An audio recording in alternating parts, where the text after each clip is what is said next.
Hello दोस्तों, आज हम लोग क्लास 12 के मैथमेटिक्स चैप्टर का जो झारखंड बोर्ड ने मॉडल क्वेश्चन पेपर जारी किया है 2024-25 सेशन के लिए उसके एमसीक्यू को सॉल्व करेंगे।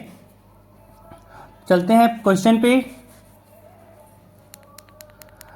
यहाँ पे अगर देखा जाए तो पैटर्न क्या रहता है इसका कि हर एक एमसीक्यू क्वेश्चन के लिए आपको 4 ऑप्शन दिया जाएगा, जिसमें से एक ऑप्शन करेक्ट होगा। अगर वो क्वेश्चन आपने सही आंसर किया है ना, अगर आपका आंसर सही रहा तो आपको 1 मार्क्स मिलेगा, और अगर आपका आंसर सही नहीं हुआ तो आपको 1 भी मार्क्स नहीं मिलेगा। आपका अगर सही हुआ आंसर तो 1 मार्क्स मिलेगा, और अगर सही नहीं हुआ तो आपको 1 भी नंबर नहीं मिलेगा, 0 मिलेगा। ठीक है, अब पहला क्वेश्चन बनाते हैं। यहाँ पे पहला क्वेश्चन कह रहा है कि a relation R on the set 1 to 3, कि एक रिलेशन आर है जो सेट यहाँ पे 1 to 3 पे डिफाइंड है, और वो कहा जा रहा है कि आर जो है वो डिफाइन कैसे है। 1 से रिलेट कर रहा है, 1 जो है 1 से रिलेट कर रहा है, 2 से रिलेट कर रहा है, 1 2 से कर रहा है, 3 से कर रहा है, एंड 2 3 से कर रहा है। तो हमसे पूछा जा रहा है कि जो रिलेशन आर है ना, वो रिफ्लेक्सिव है, सिमेट्रिक है, ट्रांजिटिव है, या फिर सिमेट्रिक एंड ट्रांजिटिव दोनों है। तो कहा जा रहा है ना कि आर जो है एक जो आर संबंध है वो समुच्चय किसके है, 1 to 3 पर है, और यहाँ पे एक रिलेशन यहाँ पे दिया हुआ है संबंध आर, और पूछा जा रहा है कि ये कौन सा संबंध है। तो यहाँ पे अगर देखें तो अगर हम लोग को यहाँ पे रिफ्लेक्सिव चाहिए यानी समतुल्य चाहिए, तो इसका मतलब क्या है कि रिलेशन में जो है संबंध में 1 1 2 2 3 3 होना चाहिए। तो यहाँ पे दिख रहा है कि 1 1 भी है, 2 2 भी है, 3 3 भी है। इसका मतलब समतुल्य जो है ये। अब बात करें सिमेट्रिक के लिए, जो सममित होता है, उसके लिए क्या चाहिए कि अगर यहाँ पे 1 2 है तो इसका उल्टा 2 1 भी चाहिए। तो यहाँ पे 2 1 तो दिख ही नहीं रहा है, तो 2 1 नहीं होने के कारण ये सममित तो होगा नहीं। अब अगला बात करें, अगर हम लोग ट्रांजिटिव यानी संक्रामक का बात करें, तो उसके लिए अगर क्या चाहिए कि अगर 1 2 है, 2 3 है, तो 1 3 भी चाहिए, है ना। अगर यहाँ पे क्या कहता है ट्रांजिटिव कि अगर ए बी है एंड बी सी है तो ए सी भी होना चाहिए। अगर सेट में ए सी है तभी वो ट्रांजिटिव होगा, संक्रामक होगा। तो यहाँ पे अगर 1 2 को देखें और 2 3 को देखें तो 1 3 भी होना चाहिए था, बट 1 3 यहाँ पे आर में तो है ही नहीं। तो जब 1 3 नहीं है तो यहाँ से क्या हो जाएगा, संक्रामक भी नहीं होगा, यानी इसका आंसर हो जाएगा ऑप्शन ए, समतुल्य, है ना, जिसको हम लोग इंग्लिश में रिफ्लेक्सिव कहते हैं। नेक्स्ट क्वेश्चन की बात करें तो अगला क्वेश्चन यहाँ पे है, कहा जा रहा है कि यहाँ पे एक फंक्शन डिफाइन है रियल नंबर से रियल नंबर पे, और डिफाइन कैसे किया गया है कि f x is equal to 3x है। अब हमसे बोला जा रहा है कि चूज करो कि इसमें से कौन सा सही है ना। यहाँ पे F x equal to 3x एक फंक्शन दिया हुआ है, और कहा जा रहा है कि इसमें से कौन सा सही है बताओ, कि एफ एकाकी आच्छादक है, 1 1 ऑन 2 है, या मेनी 1 ऑन 2 है, या फिर 1 1 और है बट ऑन 2 नहीं है, या फिर ना ही वो 1 1 है ना ही वो ऑन 2 है। ठीक है, तो तरीका क्या होता है, सिंपल सा कह सकते हैं यहाँ पे कि यहाँ पे क्या दिया हुआ फंक्शन 3x है ना, तो यहाँ पे कैसे दिखाएंगे। अगर हम लोग 3x को डायरेक्ट ग्राफ बना लें, यहाँ पे अगर हम लोग F x equal to 3x का अगर ग्राफ ही बना लें ना, तो मान लेते हैं ये x एक्सिस है और ये y एक्सिस है, ये y एक्सिस है। अब खुद सोचिए कि अगर y इक्वल टू 3x का हम लोग ग्राफ बनाना चाहें तो कैसा होगा, ओरिजिन से जाता होगा, है ना। और ये हम लोग का जो अगर देखें तो x इक्वल टू 1 पे y 3 हो जाएगा, यानी कुछ y के तरफ ढला हुआ ग्राफ ऐसे कुछ होगा, है ना। अब यहाँ पे अगर देखें तो 1 1 चेक करने का तरीका क्या था, 1 1 चेक करने का तरीका क्या था कि x एक्सिस के पैरेलल कहीं पे भी लाइन खींच के देखिए, अगर वो ग्राफ को एक ही बार कट कर रहा है, यानी ये जो फंक्शन है ये 1 1 होगा। तो यहाँ से दिख रहा है कि कहीं भी अगर लाइन ड्रॉ करें तो 1 1 होगा, है ना, एक ही बार कट कर रहा है, तो यहाँ से ये तो आ गया कि 1 1 होगा। अब चेक करना है हम लोग को ऑन टू के लिए। तो ऑन टू कहता है कि अगर रेंज और कोडोमेन अगर दोनों आपस में बराबर हो गया तो हम लोग कहते हैं कि जो यहाँ पे फंक्शन है वो फंक्शन कैसा होगा, ऑन टू होगा। तो यहाँ पे अगर देखें तो x के बढ़ने पे y भी बढ़ रहा है और x के घटने पे y भी घट रहा है। यानी यहाँ से कह सकते हैं x भी जा रहा है प्लस इन्फिनिटी की ओर तो y भी जा रहा है प्लस इन्फिनिटी की ओर, और x अगर माइनस इन्फिनिटी की ओर जा रहा है तो y भी माइनस इन्फिनिटी जा रहा है। यानी यहाँ पे जो रेंज है वो पूरा रियल नंबर है, तो रेंज यहाँ पे कोडमेन के बराबर हो गया। यानी कह सकते हैं यहाँ पे फंक्शन 1 1 भी होगा और ऑन टू भी होगा। इसी कारण से इसका जो आंसर होगा वो होगा option A, 1 1 and onto both. ठीक है, अब चले नेक्स्ट क्वेश्चन पे। अगला क्वेश्चन यहाँ पे है कि इफ एफ एक्स यहाँ पे दिया हुआ है x square plus x plus 7 और कह रहा है कि बताओ एफ ऑफ एफ जीरो क्या होगा। तो यहाँ पे निकालते हैं। तो पहले हम लोग यहाँ पे एफ जीरो निकाल लेते हैं। तो एफ जीरो निकाल क्या हो जाएगा, एक्स की जगह पे 0 हो जाएगा, यहाँ भी एक्स की जगह पे 0 हो जाएगा, तो बचेगा यहाँ पे कितना 7। यहाँ पे एफ जीरो कितना आ गया, 7 आ गया। अब हम लोग को निकालना है एफ ऑफ 7, है ना। तो जहाँ पे एक्स दिख रहा है वहाँ पे 7 रख देंगे, यहाँ से आ जाएगा 7 का स्क्वायर जोड़ 7 जोड़ 7। अब कितना हो गया, 7 का स्क्वायर हो गया 49 प्लस 7 7 हो गया 14, एंड यहाँ पे 49 में 14 को जोड़ें तो यहाँ से आ गया 63। यानी यहाँ पे ऑप्शन कौन सा हो जाएगा, बी हो जाएगा। यहाँ पे ऑप्शन कौन सा हो जाएगा, बी हो जाएगा। चलते हैं नेक्स्ट क्वेश्चन पे। आगे कह रहा है कि प्रिंसिपल वैल्यू यहाँ पे निकालना है हम लोग को tan इनवर्स -1 का। तो हम लोग जानते हैं कि tan इनवर्स x का जो रेंज होता है, tan इनवर्स x का यहाँ पे हम लोग बात करें जो रेंज होता है वो होता है -π/2, क्लोज नहीं ओपन, -π/2 से π/2 होता है ना। अब हम लोग जानते हैं कि tan इनवर्स -1 तो माइनस में एंगल आएगा, यानी यहाँ पे -π/4 हो जाएगा, क्योंकि -3π/4 जो है वो बाहर होता है ना, और 3π/4 भी बाहर ही है, तो यहाँ से माइनस चाहिए तो -π/4 हो गया। अब पहली बात कि या तो π/4 हो सकता था या तो -π/4 हो सकता था, ये तो ऐसे ही बाहर हो जा रहा है, और π/4 पे तो 1 देता है, इसी कारण से माइनस वाला हो गया। अब नेक्स्ट क्वेश्चन पे चलते हैं। अगला क्वेश्चन में 2 मैट्रिक्स दिया हुआ है और कह रहा है कि बताओ एक्स और वाई का मान क्या होगा, है ना। दोनों मैट्रिक्स यहाँ पे इक्वल हो जाए किस एक्स और वाई के लिए। तो यहाँ पे जब ये दोनों इक्वल मैट्रिक्स बोल रखा है तो यहाँ से इक्वेशन भी आएगा कौन सा। तो यहाँ से अगर देखें तो अगर यहाँ पे देखें तो अगर पहला यहाँ पे अगर इक्वेशन को देखें कोरस्पॉन्डिंग एलिमेंट वाला तो 2x + y ये 7 देगा, है ना। दूसरा क्या है तो 4x = 5y - 7 देगा। तीसरा यहाँ पे है कि 5x - 7 ये y के बराबर है, और चौथा यहाँ पे है कि 4x ये बराबर है x + 6 के। तो ये इक्वेशन से यहाँ पे हम लोग x निकाल देंगे।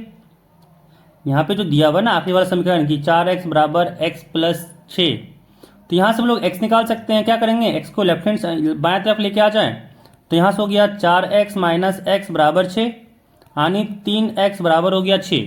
तो x कितना आ गया, यहाँ से 3 दूनी 6 घटा, यानी x यहाँ पे 2 हो गया। अब x2 को कहीं पे भी रख दो y मिल जाएगा, x2 को कहीं पे भी रख दो तो हम लोग को क्या मिल जाएगा, y मिल जाएगा। तो बस भाई रख दो 2। तो यहाँ पे अगर देखें हम लोग यहाँ पे कि x को 2 रखें पहले वाले में, इसी में रख दें 2, तो कितना आ जाएगा 2 दूनी 4, है ना, क्योंकि 2 × 2 होगा, साथ में y = 7। तो यहाँ से y बराबर आ गया 7 और 2 दूनी 4 इधर जाके माइनस में आ गया, यानी y हो गया 3। तो x 2 आ गया, y 3 आ गया। कौन सा ऑप्शन यहाँ पे सही होगा, तो यहाँ पे ऑप्शन बी इसका सही ऑप्शन होगा। अब चलते हैं अगले क्वेश्चन पे। अब यहाँ पे अगला क्वेश्चन कह रहा है कि A एक स्क्वायर मैट्रिक्स है, ए यहाँ पे एक स्क्वायर मैट्रिक्स है, तो यहाँ पे पूछा जा रहा है कि ए प्लस ए ट्रांसपोज क्या होगा, है ना। आइडेंटिटी मैट्रिक्स है, सिमेट्रिक मैट्रिक्स है, स्क्यू सिमेट्रिक मैट्रिक्स है, या फिर इसमें से कोई सही नहीं है। तो चेक कर लेते हैं ना, सबसे अच्छा है कि चेक कर लेते हैं। तो यहाँ पे क्या करते हैं,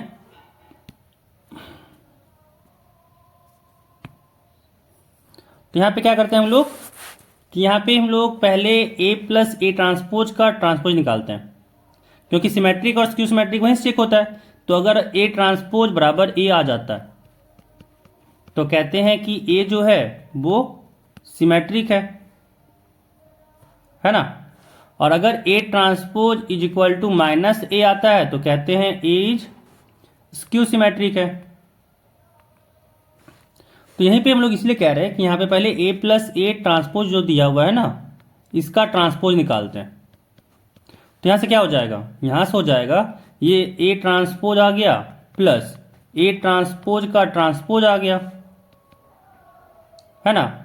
ए ट्रांसपोज आ गया प्लस ए ट्रांसपोज का ट्रांसपोज आ गया, और ए ट्रांसपोज यहाँ पे ए ट्रांसपोज रह गया प्लस ए ट्रांसपोज का ट्रांसपोज करने पे वापस से ए ही आ गया। यानी यहाँ पे अगर देखें तो ए प्लस ए ट्रांसपोज का ट्रांसपोज किए तो ये ए प्लस ए ट्रांसपोज के बराबर ही आ गया। यानी यहाँ पे क्या हो गया, ये सिमेट्रिक मैट्रिक्स हो गया कि ए जो है वो क्या हो जाएगा, सिमेट्रिक मैट्रिक्स हो जाएगा। अब अगला क्वेश्चन यहाँ पे देखें, तो अगला क्वेश्चन यहाँ पे कह रहा है कि ए एक मैट्रिक्स है, तो कह रहा है इसका ऑर्डर बताओ। तो ऑर्डर हमेशा क्या होता है, ऑर्डर हमेशा लिखते हैं रो गुना कॉलम के फॉर्म में, है ना। इसी में लिखते हैं कि नंबर ऑफ रो कितना है गुना नंबर ऑफ कॉलम। ये गुना करना नहीं है यहाँ पे, बस ये सिंबल है लिखने का। अब यहाँ पे अगर देखें तो यहाँ पे कितना रो है, तो यहाँ पे एक ही रो दिख रहा है, तो यहाँ पे हो जाएगा एक, फिर गुना। यहाँ पे कितना कॉलम है, तो एक दो तीन, तो तीन कॉलम है। तो यहाँ पे क्या आ गया, इसका ऑर्डर एक गुने तीन। तो यहाँ पे ऑप्शन ए हो जाएगा इसका ऑर्डर, एक गुना तीन। अगला क्वेश्चन यहाँ पे 8 नंबर है। अगला क्वेश्चन में क्या कह रहा है यहाँ पे कि एक मैट्रिक्स ए दिया हुआ है 2x2 का, और हम लोग से पूछा जा रहा है कि 2a का डिटर्मिनेंट कितना होगा, है ना। तो इसके लिए एक फॉर्मूला होता है, क्या है फॉर्मूला, कि अगर मान लो कि आपसे पूछा जाए कि k a का डिटर्मिनेंट कितना होता है, तो फॉर्मूला होता है k⁴n डिटर्मिनेंट ऑफ a। ये फॉर्मूला को याद रखना है, काम खत्म हो जाएगा इसी से। और यहाँ पे n क्या है, तो n है ऑर्डर ऑफ मैट्रिक्स, जो ऑर्डर है मैट्रिक्स का ना, वही n यहाँ पे है, ठीक है। यहाँ पे अगर देखें तो यहाँ पे डिटर्मिनेंट a कितना आ रहा है, डिटर्मिनेंट ऑफ a अगर देखें तो यहाँ से आ गया 2 गुना 1 2 माइनस, है ना, ऐसे क्रॉस मल्टीप्लाई, और फिर 4 गुना 2 करना है, तो यहाँ से हो गया 8, यानी डिटर्मिनेंट a आ गया यहाँ से -6। तो फॉर्मूला के अकॉर्डिंग क्या हो जाएगा, 2a का डिटर्मिनेंट निकालना है, तो हो जाएगा 2 के पावर में, ऑर्डर कितना इस मैट्रिक्स का, तो 2 है, तो हो जाएगा 2 के पावर में 2 गुना, यहाँ पे a का डिटर्मिनेंट, तो यहाँ पे -6 है, यानी यहाँ से कितना आ गया, यहाँ से आ गया 4, और ये तो डिटर्मिनेंट ऑफ a के बराबर आ गया, तो यहाँ से ये आ गया 4 डिटर्मिनेंट ऑफ a। ऑप्शन क्या हो गया, ऑप्शन सी हो गया, ऑप्शन यहाँ पे सी हो गया। अब यहाँ पे अगला 9 नंबर क्वेश्चन। 9 नंबर क्वेश्चन यहाँ पे कह रहा है कि द नंबर ऑफ, यहाँ पे all possible matrix of order 3x3 with each entry 0 और 1 इज, है ना। कह रहा है कि 3x3 का मैट्रिक्स है जिसका सारा एंट्री अगर 0 और 1 है, तो बताओ कितना मैट्रिक्स तुम्हारा बनेगा, है ना। तरीका क्या होगा कि अगर यहाँ पे लोग देखें तो 3x3 मैट्रिक्स में हम लोग को चाहिए कितना एलिमेंट, एक यहाँ पे चाहिए A11 A12 A13, ऐसे ही यहाँ पे B11 B12 B13 चाहिए, ऐसे ही यहाँ पे चाहिए, है ना। यहाँ पे अगर देखें तो A21 यहाँ पे आया, A22 यहाँ पे आया, A23 यहाँ पे आया, टोटल 9 चाहिए ना, टोटल 9 एलिमेंट चाहिए। अब 9 एलिमेंट के लिए आपके पास कितना चॉइस हो रहा है, पहला एलिमेंट अगर A11 का बात करें तो 0 और 1 दोनों हो सकता है, तो पहला एलिमेंट के लिए 2 चॉइस, दूसरा एलिमेंट देखें यहाँ पे A12, तो इसके पास भी कितना चॉइस है, तो इसके पास भी या तो 0 रख सकते हैं या तो 1 रख सकते हैं, यहाँ भी 2 बार चुन सकते हैं। तो सबके पास चुनने का दो दो तरीका है। और कितना बार है, तो जितना बार यहाँ पे मैट्रिक्स में हम लोग का एलिमेंट है, तो टोटल एलिमेंट यहाँ पे 9 है, तो ये कितना आ गया 2 के पावर में 9।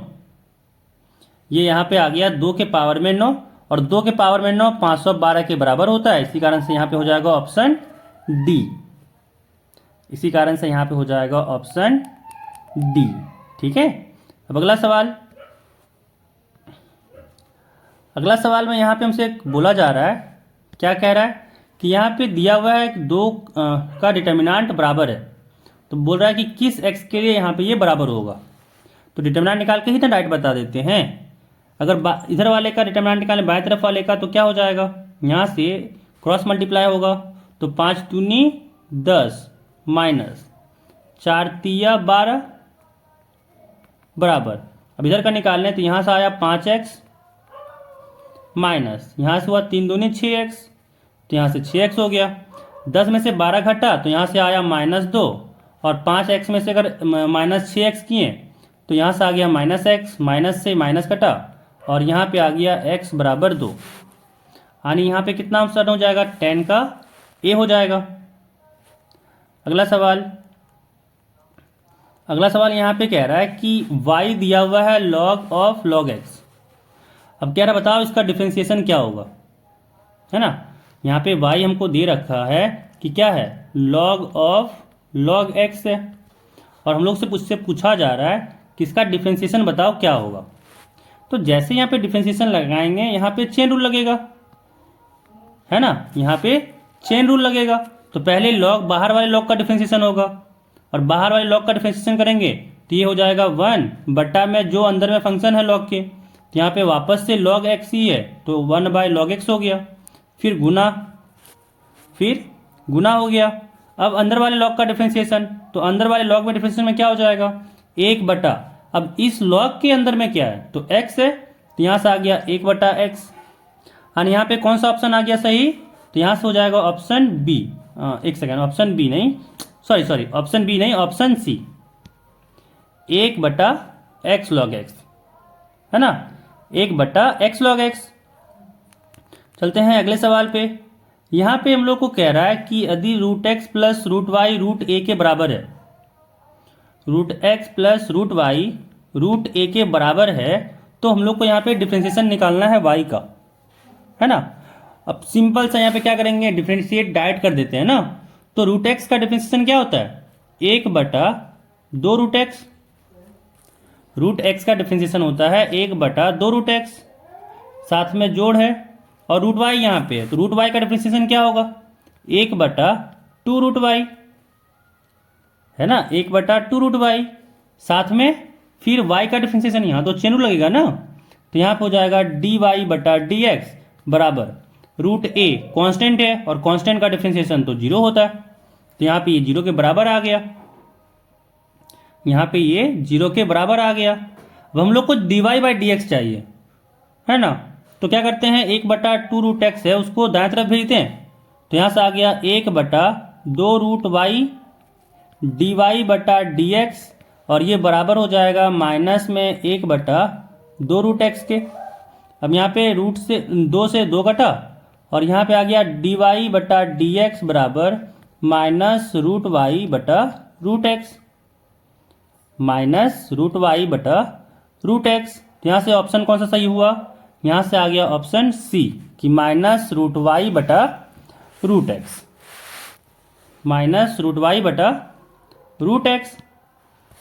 तो यहाँ से 12 नंबर क्वेश्चन भी बन गया। अब अगला सवाल 13 नंबर क्वेश्चन, है ना। यहाँ पे भी हम लोग को चाहिए डिफरेंशिएशन करना, बोल रहा है, कह रहा है कि यहाँ पे हम लोग को दिया हुआ है कि y जो होगा वो होगा 5 cos x minus 3 sin x। तो बताओ कि d2y बाई dx स्क्वायर क्या होगा, मतलब y को 2 बार डिफरेंशिएट करके बताओ कि क्या होगा इसका, किसके ये बराबर हो रहा है। सॉल्व करते हैं। जब पहली बार डिफरेंशिएट किए तो क्या आ गया, यहाँ से 5 है, cos x को जब डिफरेंशिएट किए तो हो गया माइनस साइन x, फिर माइनस 3 को बाहर कर दिए। अब साइन एक्स को डिफ्रेंशिएट किए तो हो गया कॉस एक्स। साइन एक्स को जब डिफ्रेंशिएट किया तो हो गया कॉस एक्स। बट यहाँ से भी मन नहीं भरा इसको, क्या बोला, यहाँ से भी बोला हम लोग को कि भाई आगे एक बार और इसको डिफ्रेंशिएट करो। तो फिर से डिफ्रेंशिएट किए तो आ गया d2y बटा dx स्क्वायर।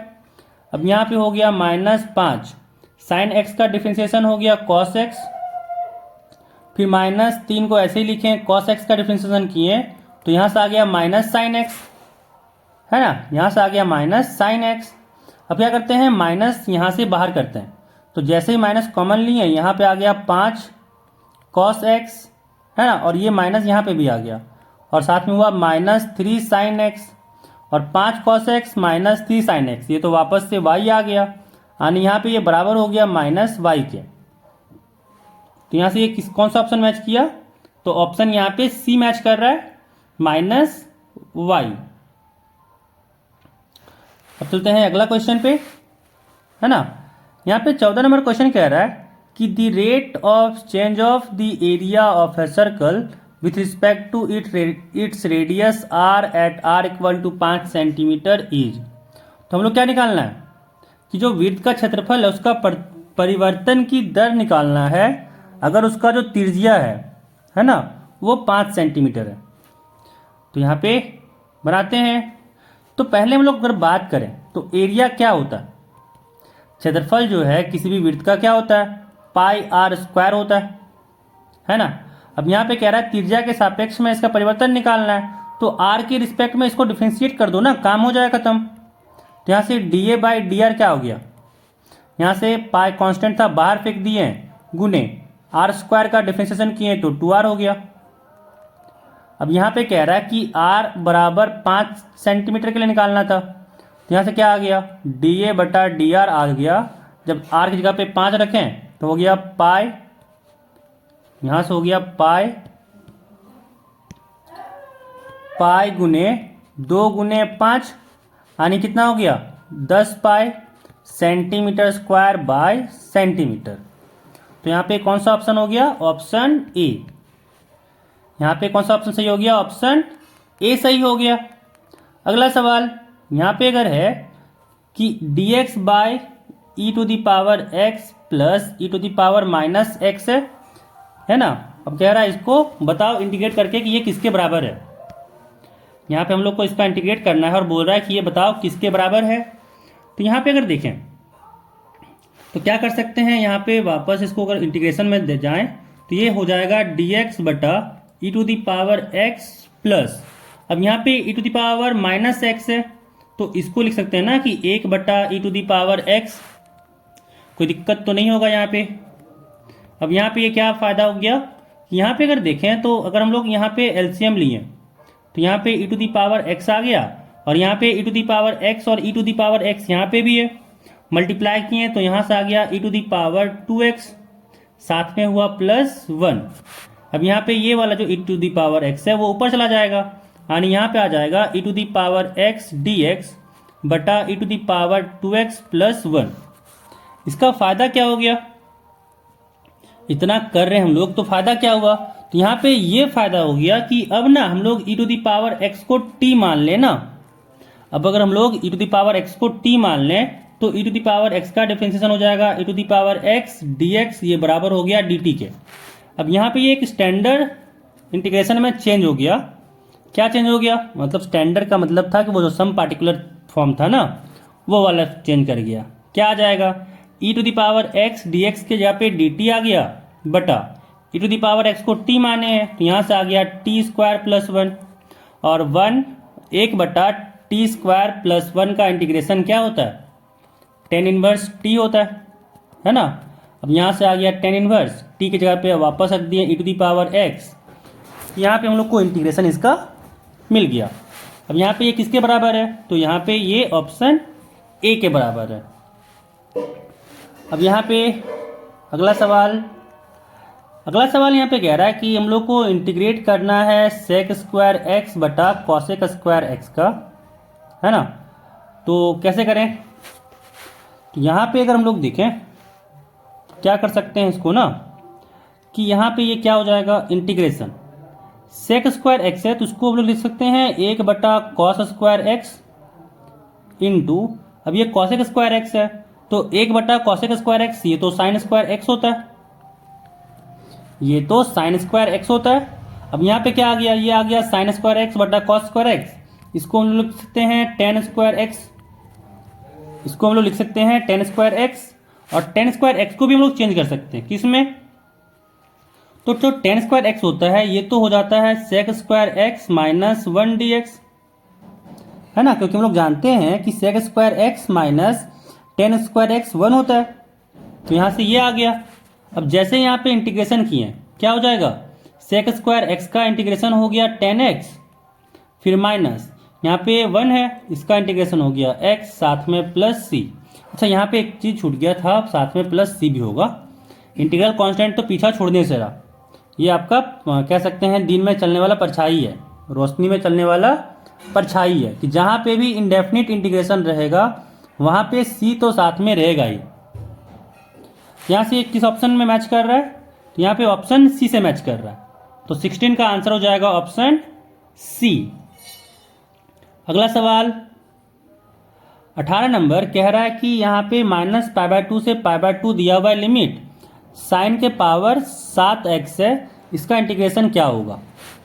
तो एक यहाँ पे रूल याद रखना है, क्या होता है रूल, कि अगर -a से a लिमिट दिया हुआ है और यहाँ पे fx dx है, ठीक है, तो ये दो पार्ट में टूटता है, क्या टूटता है, तो ये 2a के बराबर हो जाता है, सॉरी 2a नहीं, क्या लिख रहे हैं हम भी, 2a नहीं, ये हो जाता है 2 टाइम्स 0 to a के बराबर fx dx, है ना। अगर fx आपका इवन फंक्शन हो, fx आपका इवन फंक्शन हो, अब ये इवन फंक्शन किस बला का नाम है, तो सिंपल सा यहाँ पे कि f ऑफ माइनस एक्स अगर करें और ये fx के बराबर हो जाए तो ये 2 टाइम्स हो जाता है, नहीं तो ये 0 हो जाएगा अगर fx क्या हो जाए, ऑड फंक्शन हो जाए, fx अगर ऑड फंक्शन हो जाए, यानी ऑड क्या होता है, तो f ऑफ माइनस एक्स अगर हम लोग का माइनस fx के बराबर आ जाए, है ना। अब यहाँ पे अगर देखें तो साइन के, देखिए जब भी आपको ना लिमिट -a से a दिया हुआ हो, जब भी, याद रखिए कि क्या कह रहे हैं, जब भी, तो सबसे पहले आप चेक कर लीजिए कि जो अंदर वाला फंक्शन है वो इवन है कि ऑड है। तो यहाँ पे अगर हम लोग देखें तो f ऑफ x यहाँ पे है साइन के पावर में 7x। अब अगर हम लोग यहाँ पे f ऑफ माइनस एक्स निकालें तो क्या हो जाएगा, साइन माइनस एक्स के पावर में 7। अब sine minus x minus sine x होता है और साथ में पावर में 7 है। अब पावर में यहाँ पे क्या है, विषम संख्या है, ऑड नंबर है, तो माइनस बाहर हो जाएगा, यहाँ से आ गया माइनस साइन के पावर में 7x और ये माइनस fx के बराबर हो गया, यानी f ऑफ माइनस एक्स जो था वो माइनस fx आ गया। इसका मतलब यहाँ से ये प्रूफ हुआ कि fx तो ऑड आ गया, और जैसे ही ऑड आ गया इसका क्या हो जाएगा, इंटीग्रेशन इसका 0 हो जाएगा, यानी यहाँ पे ये इक्वल होगा d के। तो यहाँ से ये किसके बराबर हो गया, ऑप्शन डी आ गया, इसका आंसर 0 के बराबर हो गया। अब चलते हैं अगले सवाल पे,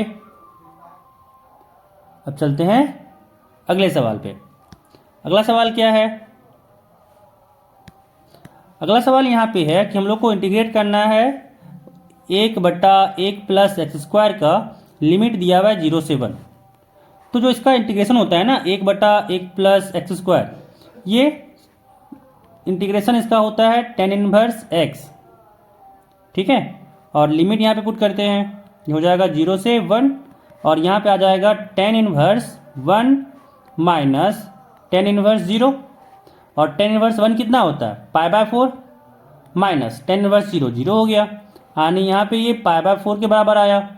तो यहाँ पे कौन सा ऑप्शन सही हो जाएगा, ऑप्शन सी, π/4 सही हो जाएगा। अब अगला सवाल यहाँ पे कह रहा है कि हम लोग को निकालना है ऑर्डर और डिग्री का सम, है ना। यहाँ पे डिफरेंशियल इक्वेशन दिया हुआ है, हम लोग को यहाँ पे निकालना है ऑर्डर और डिग्री का जोड़ कितना होगा।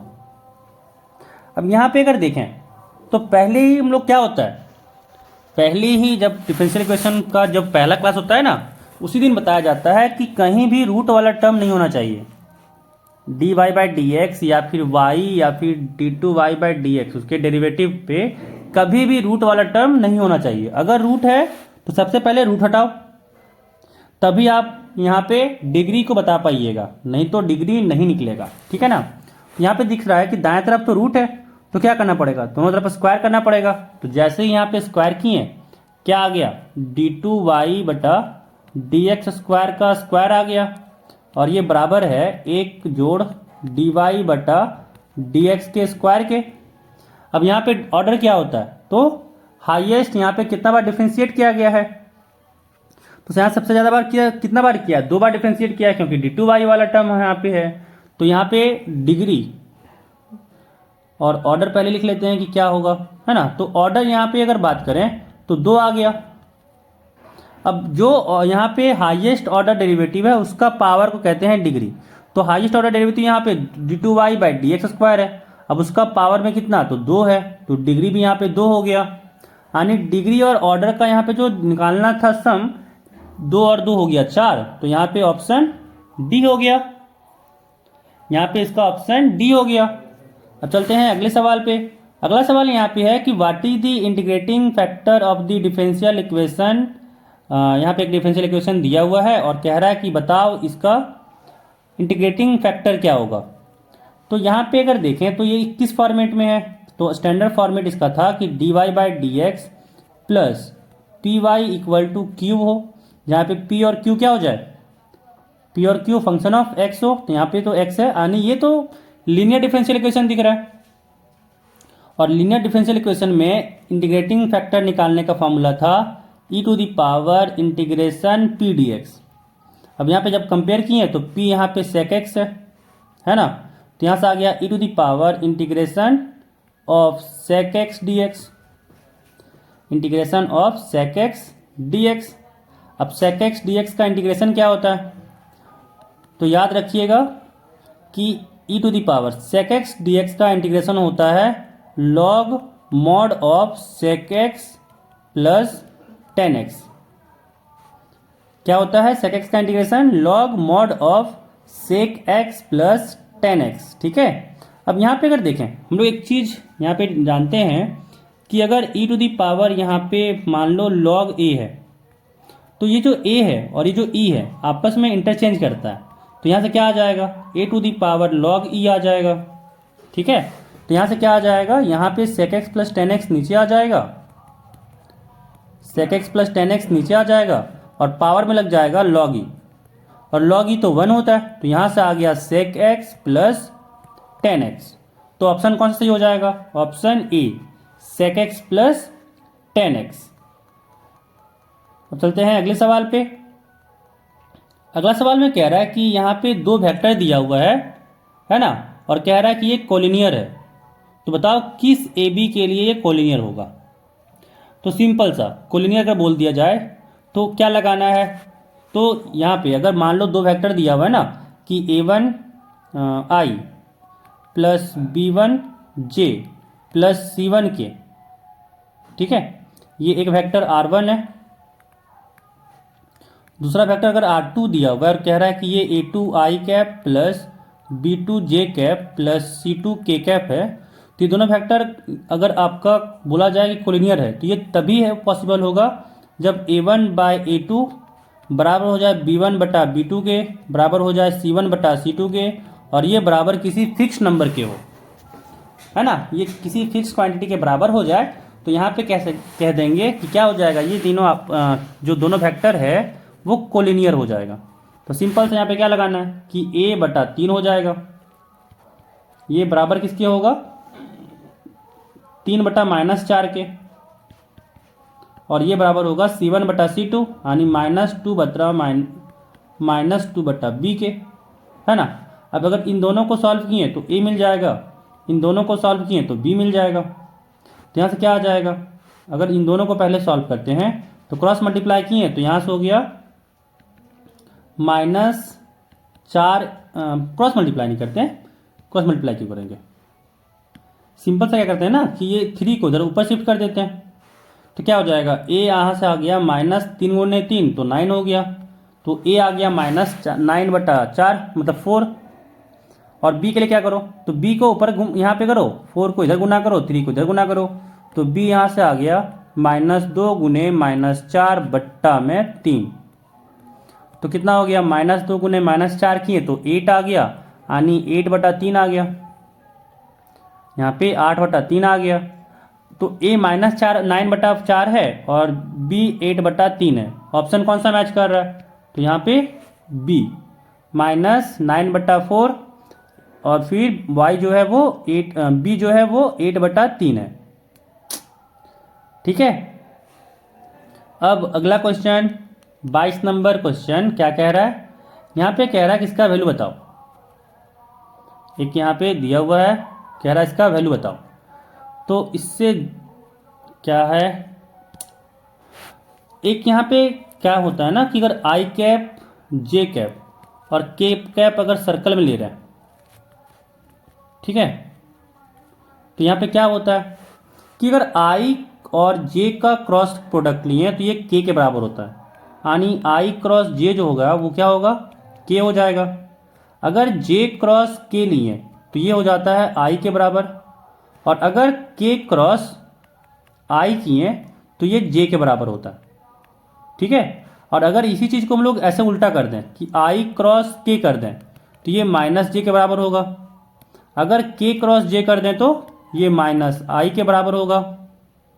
और ये अगर हम लोग j क्रॉस i कर दें तो ये -k के बराबर होगा। अब देखें क्या जो हो रहा है उसको पुट करते हैं।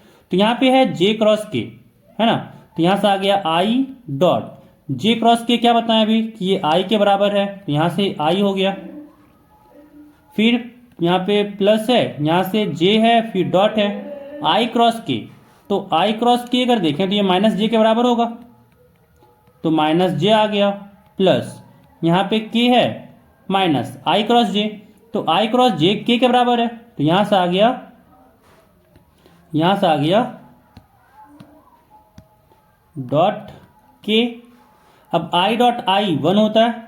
अब यहाँ पे माइनस को बाहर कर दें तो j डॉट j होगा, j डॉट j भी 1 होता है, प्लस k डॉट k, तो यहाँ भी 1 आ गया, 1 से 1 घटा और यहाँ पे बचा 1, यानी यहाँ पे हो जाएगा ऑप्शन सी इसका करेक्ट आंसर हो जाएगा, है ना।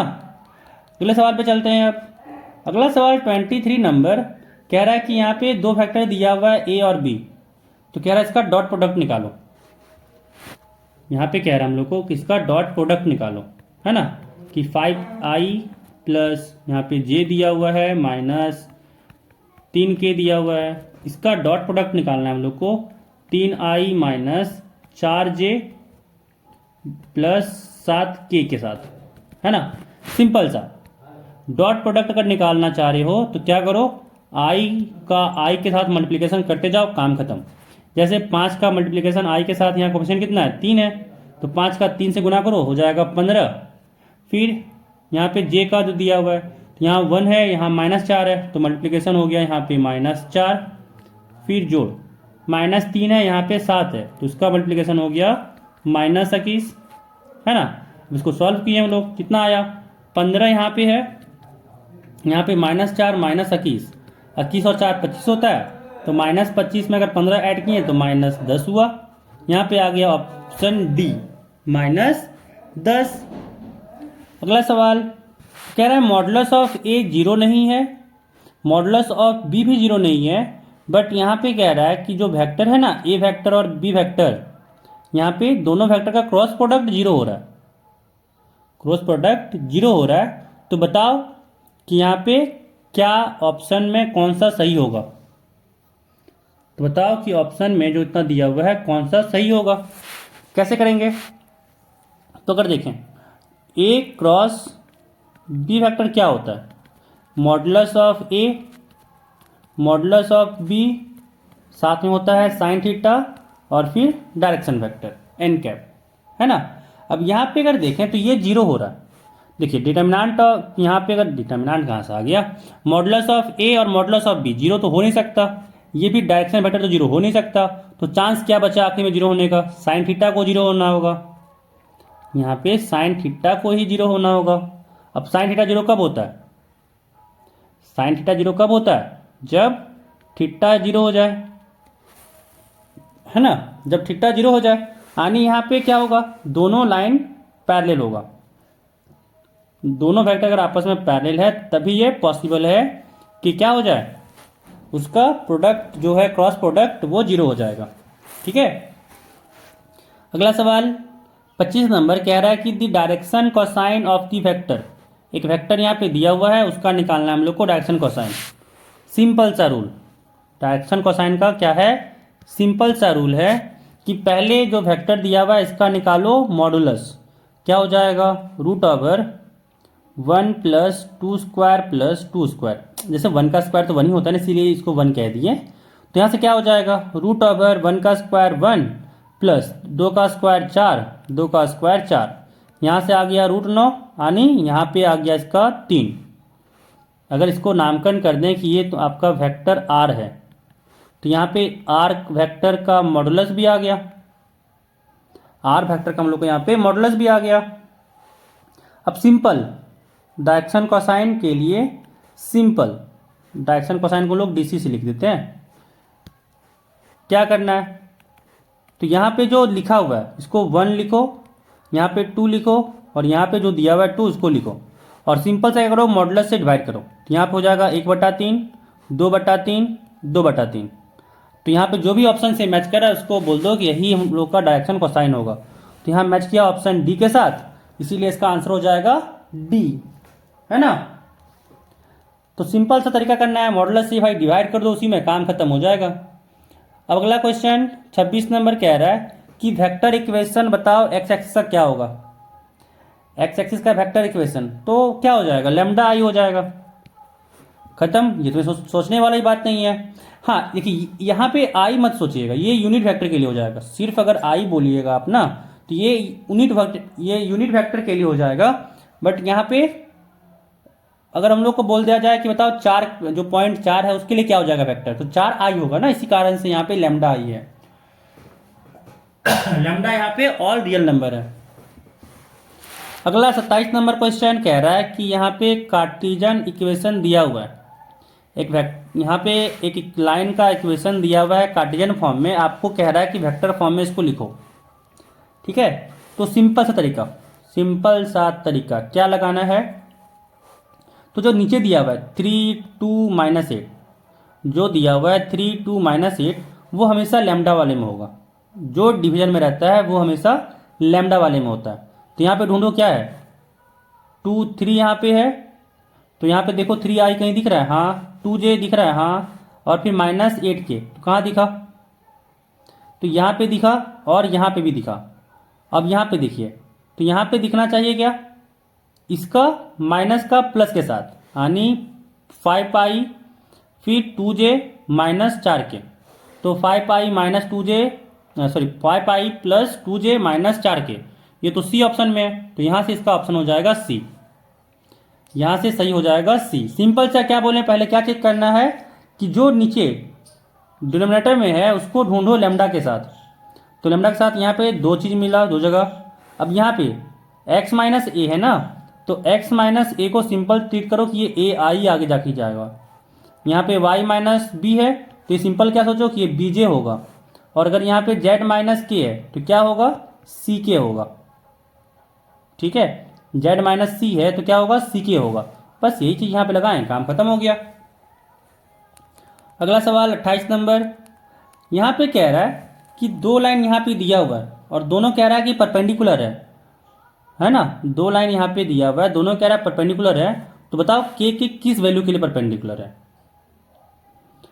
तो सिंपल सा कैसे निकालेंगे, यहाँ पे कुछ सोचना ही नहीं है, क्या करना है, नीचे वाला वेक्टर लेना है, दोनों का नीचे वाला वेक्टर लेना है। क्या हो जाएगा, नामकरण अगर करें तो b1 वेक्टर का नामकरण किए कि ये है 3ki plus 2j plus k, और b2 वेक्टर यहाँ से लिए क्या है, तो i प्लस 2kj फिर -7k, यही ना है। क्या करना है इसमें, अब हम लोग को बोल रखा है परपेंडिकुलर है, तो देखिए ये जो वेक्टर है ना b1 b2 ही इन दोनों का डायरेक्शन वेक्टर है, बाकी 1 1 6 जो आता है ना, जैसे यहाँ पे देखिए ये जो ओरिजिनल इक्वेशन जैसे इस फॉर्मेट अगर ना रहे वेक्टर इक्वेशन, तो ये होता है आपका डायरेक्शन वेक्टर और ये होता है पोजीशन वेक्टर। तो आपको डायरेक्शन वेक्टर ही बताता है कि लाइन आपका परपेंडिकुलर होगा या फिर पैरेलल होगा या फिर मतलब इंटरसेक्टिंग होगा, जो भी है ये वाला केस बताता है आपको डायरेक्शन वेक्टर। तो डायरेक्शन वेक्टर को ही लेके चलना होता है आगे, बाकी किसी को ध्यान नहीं रखना होता है, बाकी किसी को ध्यान नहीं रखना होता है। ठीक है, तो यहाँ से B1 B2 दे दिया। अब कह रहा है परपेंडिकुलर है, तो परपेंडिकुलर कब होता है? जब इसका B1 परपेंडिकुलर B2 कब होता है? जब इसका डॉट प्रोडक्ट है ना, जब इसका डॉट प्रोडक्ट 0 के बराबर हो जाए। तो डॉट प्रोडक्ट निकालो, 0 से बराबर करो, काम खत्म। क्या हो जाएगा? B1 dot B2, B1 dot B2 क्या हो जाएगा? यहां से आ जाएगा 3K into 1, 3K into 1 plus 2 into 2K, फिर प्लस 1 इंटू -7, ये बराबर हो जाएगा 0 के। क्या आ गया यहाँ से? 3K plus 4K minus 7 is equal to 0। And यहाँ से क्या आ गया? 4K और 3K 7K और -7 को उधर भेज दिया तो प्लस में हो गया, और 7 से 7 कटा यानी K बराबर आ गया 1। K बराबर यहाँ पे आ गया 1। तो कौन सा ऑप्शन सही हुआ यहाँ पे? बी ऑप्शन सही हुआ। अगला सवाल 29 नंबर है। क्या कह रहा है ना कि यहाँ पे P0A दिया हुआ है ना, A का कॉम्प्लीमेंट का प्रोबेबिलिटी यहाँ पे दिया हुआ है 0.2 है, P भी यहाँ पे दिया हुआ है 0.5 है, और यहाँ पे प्रोबेबिलिटी यहाँ पे दिया हुआ है B/A का 0.4। तो आपसे पूछा जा रहा है प्रोबेबिलिटी A/B का, इतना सारा इन्फॉर्मेशन देके प्रोबेबिलिटी B/A का पूछा जा रहा है। इस वाले में हम लोग देखें तो P0A दिया हुआ, तुम लोग जानते हैं कि PA क्या हो जाएगा। हम लोग यहाँ पे अगर निकालना चाहें PA तो क्या हो जाएगा? एक में से P0A को घटा देंगे तो बाकी बात निकल जाएगा PA। यानी यहाँ से क्या आ जाएगा? 1 माइनस 0.2 कर दिए, आ गया यहाँ से 0.8 है ना, 0.8 आ गया PA। अब PB भी दिया हुआ है तो क्यों लिखना है, रहने देते हैं। अब यहाँ से अगर देखें तो PA/B निकालने का फॉर्मूला क्या होता है? तो इसका निकालने का फॉर्मूला होता है कि PA इंटरसेक्शन B करो और इसको भागा दे दो PB से। तो मेन मुद्दा हम लोगों को क्या है कि जरूरत तो यहाँ पे PA इंटरसेक्शन B का है, क्योंकि PB तो दिया हुआ ही है। तो P इंटरसेक्शन B कैसे निकलेगा? तो इसी कारण से ये दिया हुआ है कि यहाँ से बाबू PA इंटरसेक्शन B हंसते खेलते निकाल लो। तो यहाँ से क्या हो गया? PB/A के लिए फॉर्मूला हो जाएगा PA इंटरसेक्शन B बट्टा में PA, बट्टा में PA। तो यहाँ से क्या आ गया? PA अगर निकाल, यहाँ से अगर PA इंटरसेक्शन B निकालें, PA इंटरसेक्शन B निकालें तो PB/A गुना PA हो गया, और PB/A 0.4 है, 0.4 है, और PA कितना है? तो 0. यहाँ पे 8 है, गुना किए तो कितना हो गया? 8 चौके 32 यानी 0.32। अब यहाँ पे भाई वैल्यू रख दो, तो PA इंटरसेक्शन B यहाँ पे है 0.32 बटा PB कितना है? तो PB यहाँ पे 0.5 है, 0.5 है। तो यहाँ से कितना आ गया? 32/5। भागा देना चाहते हैं तो भागा भी दे सकते हैं, कितना आ जाएगा? 5 से 30 कटा 6 बार में, यानी यहाँ से आ गया, एक सेकेंड हैं क्या किए, यहाँ पे 50 होगा ना, सॉरी यहाँ पे तो 50 होगा, वही हम भी सोचे कितना गंदा कर दिए। तो जब हम लोग यहाँ पे क्या किए, 50 से भाग दिए, तो 50 से भाग देने के लिए क्या करते हैं ना, ऊपर नीचे 2 से गुना ही कर देते हैं। फायदा क्या होगा? ऊपर नीचे 2 से गुना ही कर देते हैं, फायदा क्या होगा? तो 32 दूनी यहाँ पे 64 हो गया, नीचे में 100 हो गया। अब इसको डायरेक्ट लिख देंगे ना 0.64, इसको डायरेक्ट हम लोग देंगे 0.64। तो यहाँ पे कौन सा ऑप्शन सही होगा? यहाँ पे सही हुआ ऑप्शन बी 0.64। अगला यहाँ पे है 30 नंबर क्वेश्चन, कह रहा है कि यहाँ पे A और B 2 इंडिपेंडेंट इवेंट्स है, तो इसमें बताओ कौन सा सही होगा। हो। ठीक है, तो ये तो ऑप्शन ए सही होगा। अच्छा, यहाँ पे ऑप्शन डी, ये ऑप्शन डी गलत है। कैसे गलत है? तो अगर हम लोग यूनियन की बात करते हैं, ए यूनियन बी क्या होता है? इसके लिए होता है P A plus P B फिर minus P A intersection B, minus P A intersection B. और पी ए इंटरसेक्शन बी क्या है? P A into P B है ना। तो क्या हो जाएगा यहाँ से? P A plus P B into, sorry minus में यहाँ पे P A into P B हो गया। तो ये तो जीरो हो ही नहीं सकता। तो ये P A plus P B कैसे बराबर हो गया? तो यहाँ से ऑप्शन डी सही हो जाएगा कि यही ऑप्शन यहाँ पे गलत है। ठीक है, तो यहाँ पे सारा जो ऑब्जेक्टिव क्वेश्चन था, मल्टीपल चॉइस क्वेश्चन था, वो यहाँ पे हम लोग डिस्कस कर लिए।